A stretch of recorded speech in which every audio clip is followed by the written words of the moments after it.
Bab 1525. Perhitungan mental.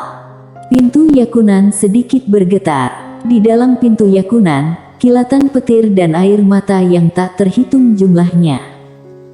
Jelas, dia sangat marah sekarang. Sial, aku tidak pernah diintimidasi seperti ini. Mileye bisa merasakan kemarahan pintu yakunan, tapi dia tidak peduli sama sekali.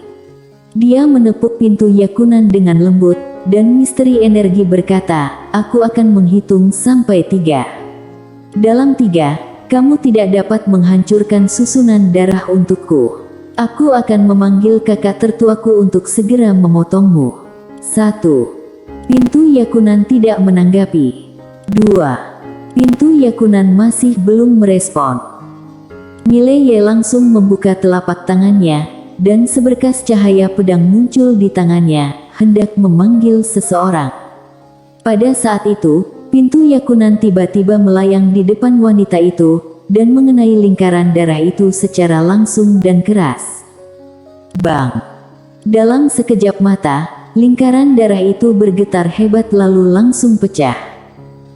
Namun, banyak abjad kuno darah muncul. Abjad kuno darah ini langsung dituangkan ke pedang darah di kepala wanita itu. Pedang darah itu bergetar hebat. Dalam sekejap mata, seluruh langit di atas gunung pemakaman langsung berubah menjadi lautan darah.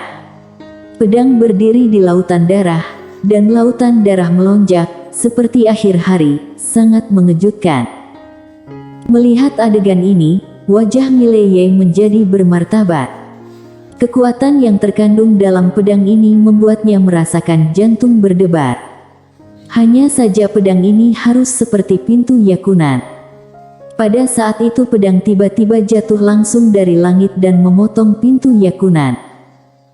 Mileye berkedip saat melihat pemandangan ini. Wah, pedang ini benar-benar akan digunakan untuk pintu-pintu yakunan. Hebat. Di bawah, pintu yakunan tiba-tiba bergetar. Marah. Diganggu saja oleh pedang pendekar itu. Lagi pula, benar-benar tidak bisa melawan. Tapi sampah macam apa pedang yang patah ini? Beraninya kamu menggertaknya. Pintu yakunan tiba-tiba berubah menjadi sinar cahaya darah, yang naik dari langit dan mengenai pedang darah secara langsung. Bang! Pedang darah itu langsung meledak dan berubah menjadi alam ilusi. Pada saat yang sama, seluruh lautan darah di langit langsung menghilang. Melihat pemandangan ini, wanita itu perlahan mengepalkan tangan kanannya. Dia sangat takut. Mileye melirik pintu yakunan yang masih garang. Kecuali 3 pedang, dirinya khawatir orang ini tidak memiliki lawan. Bahkan upaya bersama Savera dan pembunuh tidak dapat menahan bencana yang berasal darinya. Sayangnya, lelaki ini kurang beruntung bertemu dengan pedang kultivator. Saat ini, pintu yakunan tiba-tiba kembali ke Mileye. Tentu saja, dia tidak berani pergi. Karena pedang kultivator tidak jauh, dan ada 2 pedang Taoki di tubuhnya. Ditakutkan jika melarikan diri, ia akan langsung kehilangan nyawanya. Yang bisa dilakukannya sekarang hanyalah menunggu pedang kultivator pergi. Sekarang, itu hanya bisa tergores. Saat ini, wanita itu tiba-tiba berkata, terima kasih. Mileye menatap wanita itu dan berkata, siapa namamu? Wanita itu berkata, Weni. Weni. Mileye mengangguk, Nona Weni, bisakah kita mulai sekarang? Weni berkata, tunggu sebentar, aku akan sembuh. Dengan itu, dia duduk di tanah dan mulai sembuh.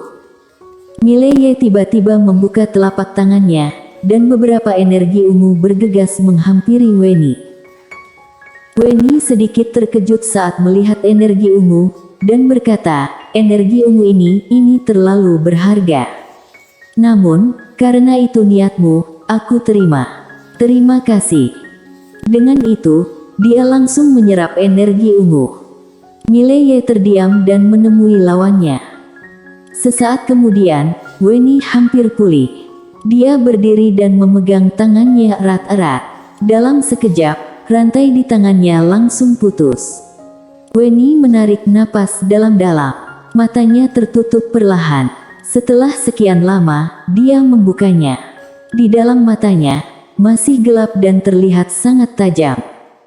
Mileye ragu-ragu, lalu berkata, "Nona Weni, tidak bisakah kamu mengubah bentuk matamu?" Weni tiba-tiba menjadi ganas. "Mataku ada di tangan keluarga Tian, dan aku akan mengambilnya kembali sendiri." Mileye memandangi Weni. Dia tahu bahwa Weni pasti memiliki perseteruan darah yang dalam. Namun, ini bukan yang ingin dia kelola. Dia hanya ingin mendobrak batasannya sekarang. Weni tiba-tiba menoleh ke Mileye dan berkata, "Apakah kamu siap?" Mileye berkata dengan suara yang dalam, "Bersiaplah." Sebelum suaranya turun, Weni tiba-tiba menembak tangannya yang seperti kilatan petir, menunjuk ke alis Mileye. Mileye tidak memikirkan serangan mendadak Weni. Tiba-tiba, dia terkejut. Sudah terlambat untuk menghindar. Namun, dia hanya bisa mengelak dengan paksa. Namun, itu masih sedikit terlambat. Di sela-sela alisnya, dia langsung dituding oleh Weni. Bang! Dalam sekejap, tubuh fisik Mileye langsung hancur, dan jiwanya mundur puluhan ribu kaki. Dalam proses mundur, jiwanya langsung terbakar. Pada saat itu, pedang penakluk jiwa tiba-tiba berubah menjadi pedang Tao, dan cahaya menyatu dengan jiwanya. Bang! Jiwa Mileye yang membara tiba-tiba menjadi tenang. Setelah berhenti, Mileye mengepalkan tangannya, membuat kepalanya kosong. Jika bukan karena pedang penakluk jiwa, dia pasti sudah dibunuh oleh pembunuhan instan. Weni muncul di depan Mileye. "Apa bedanya hidup dan mati?" "Mengerti." Mileye mengangguk, "Mengerti. Antara hidup dan mati." Mata Mileye perlahan tertutup.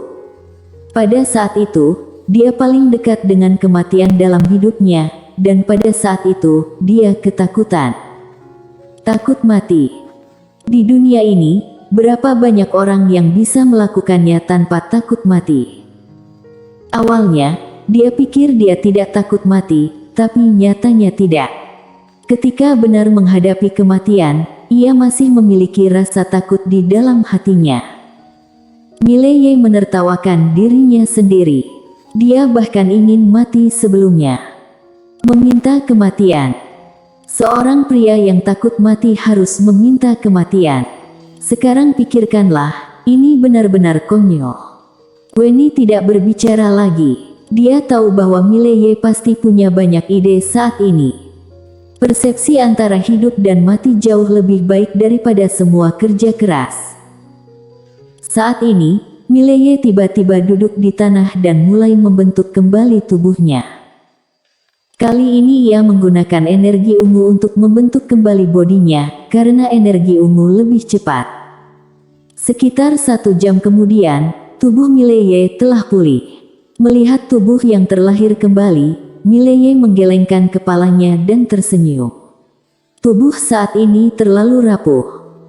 Saat ini, Weni tiba-tiba berkata, "Lanjutkan."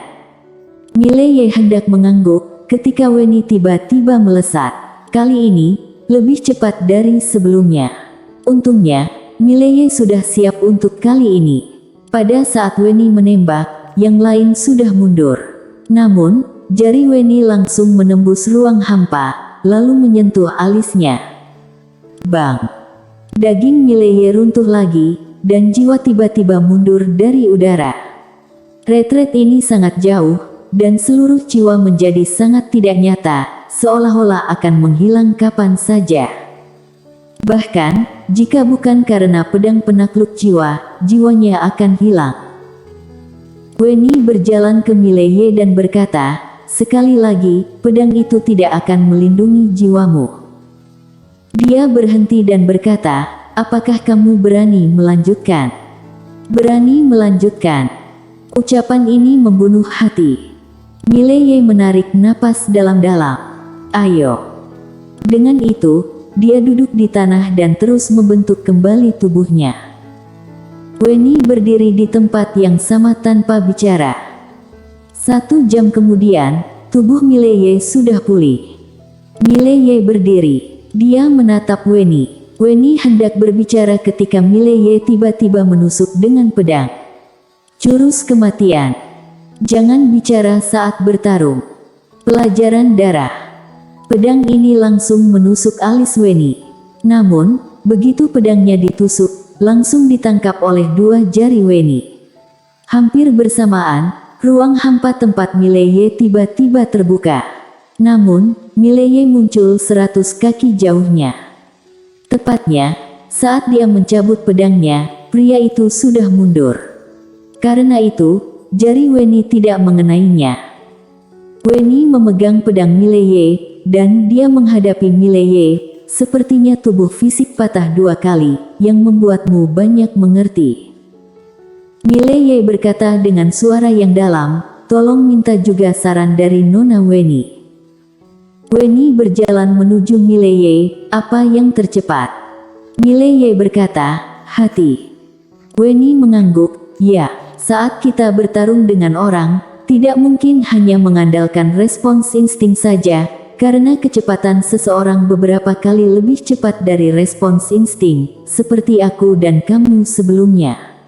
Kecepatanku lebih cepat dari instingmu, itulah sebabnya kamu tidak bisa lepas dari jariku.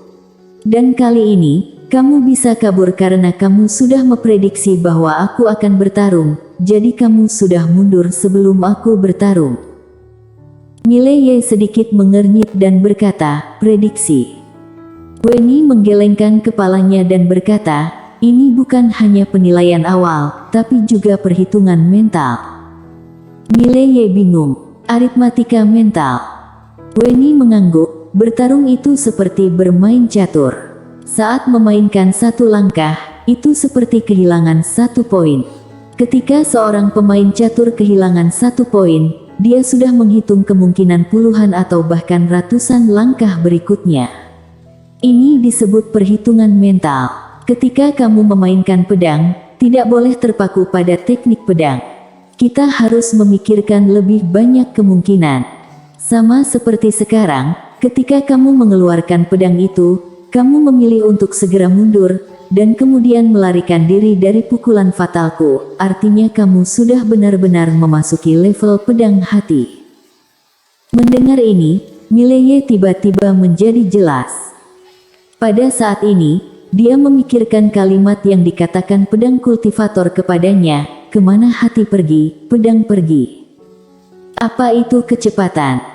Nyatanya, kecepatan tertinggi adalah prediksi. Dan pra-penilaian adalah alasan yang sangat sederhana. Tentu saja, dia juga tahu bahwa jika tidak meningkatkan kecepatan hingga batasnya, kamu tidak memenuhi syarat untuk berprasangka buruk. Sama seperti pertarungan dengan Weni barusan, jika kecepatannya bukan yang terbaik, bahkan jika dia berpikir bagaimana cara bertarung dengan Weni, itu tidak akan berpengaruh. Apa yang kamu pikirkan, tidak ada yang bisa melakukannya dengan cepat. Weni tiba-tiba berkata, seniman bela diri kita disebut aritmatika mental, dan pedang kultivatormu harus disebut pedang hati. Gunakan hatimu untuk mengendalikan pedang, dan gunakan hatimu untuk menghitung pedang. Jika kamu tinggal menambahkan teknik pedang dan pedang hati, itu akan menjadi lebih menakutkan. Mileye berkata dengan suara yang dalam, apakah pedang hati juga terbagi dalam tingkatan alam?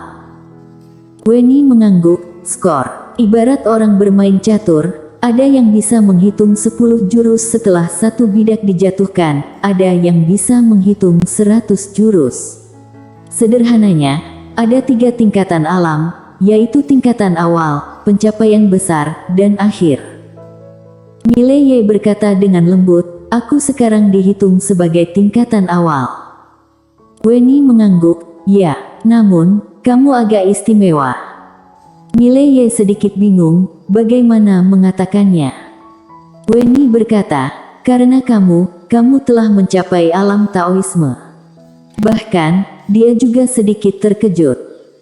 Mileye adalah alam Taoisme, dan dia adalah alam eternity, dan selama dia mau, dia bisa melangkah lebih jauh kapan saja. Sebenarnya, dia 3 alam lebih tinggi dari Mileye. Namun, saat menghadapi Mileye, dia tetap tidak berani meremehkannya, apalagi sekarang. Seolah memikirkan sesuatu, dia tiba-tiba menoleh, lanjutkan. Mileye tidak berbicara, tetapi langsung mundur 100 kaki, dan begitu dia mundur, ruang hampa di depannya terbelah. Mileye melirik Weni, diam-diam mengira itu berbahaya. Jika dia menjawab sendiri pertanyaan wanita ini, dia akan segera pergi. Dia tiba-tiba menemukan bahwa ternyata pertempuran bisa dilakukan seperti ini. Weni hendak berbicara, pada saat ini, ruang hampa di langit tiba-tiba bergetar, dan kemudian pusaran ruang hampa besar muncul di potongan langit itu. Weni tiba-tiba mengangkat kepalanya, wajahnya berangsur-angsur menjadi dingin. Kamu duluan. Mileye ragu-ragu, dan kemudian bertanya, apakah seseorang dari keluarga Tianmu ada di sini? Weni mengangguk. Mileye tersenyum sinis, ini tidak nyaman bagiku untuk berpartisipasi. Weni berkata, kamu pergi. Mileye berbalik dan pergi, tetapi setelah mengambil 2 langkah, dia tiba-tiba berhenti. Setelah merenung sejenak, dia tiba-tiba berjalan ke arah Weni, dan berkata, Nona Weni, jangan takut, aku adalah tuan muda dari dunia Yakunan. Hal ini, dunia Yakunanku telah membereskannya. Dunia Yakunan Persetan. Di menara penjara alam, pintu Yakunan tiba-tiba bergetar dan hampir kabur. Bersambung.